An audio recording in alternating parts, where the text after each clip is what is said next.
Rolling Stone. Now, I don't know why Rolling Stone's still in business. The only reason they're still in business is because they're an accredited leftist publication. This is the publication that was totally discredited for making up a story about campus rape at the University of Virginia. It was a bunch of white frat boys out of control. The whole story was made up. It has been proven to have been made up. And the defense of the story was, well, yeah, maybe, but we know it happens. And so this story is a good eye-opener. The Rolling Stone's still out there publishing, still in business, is an illustration of how corrupt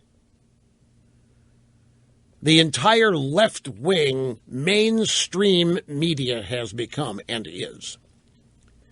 But even at that,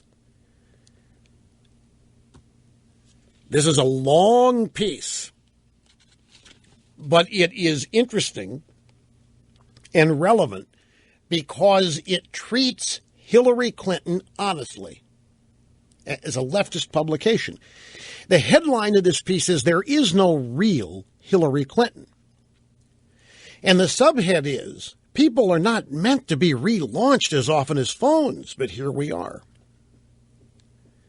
And basically, this is a piece on how incompetent Hillary Clinton is, on how futile the effort is to make her president, how she's totally unsuited. She's not real. She's not a human being. She can't come across as one. She's a human being, but she doesn't come across as one. And she makes the point here that all these different restarts and relaunches, because they can't get it right, and it's because what they're working with. There's just nothing there that's genuine. There isn't anything about Hillary Clinton that there is to get in touch with, because all of that is withheld. Here's a pull quote from the story. "There's almost no point in debating whether Hillary Clinton's a real person or a good candidate or even one with a certain axis of political aspirations if the next topic in the discussion is going to be something either totally imaginary or morally devoid to the point of insanity. We don't need a real or a fake Hillary Clinton or to bother determining which one is which. We're hardly even going to talk about the one we already have." It really makes the point. Who is this woman? After all of these years, why do they have to keep reintroducing her? After all these decades, after all of this public living that she has done, why does she remain such a mystery? And why can't the people in charge of her campaign, including her, just introduce her, have her launch her campaign, and have her... In other words, what I've always said, she doesn't connect, either with voters, with her audience, or what have you. She just doesn't. She's aloof, even when she's near you on a stage or in a round table situation or a circle in the square. She still is this distant figure that you really don't trust and you don't know. And the point of this story is that it's impossible for her to bridge those distances and that gap simply because of who she is. She's just not genuine.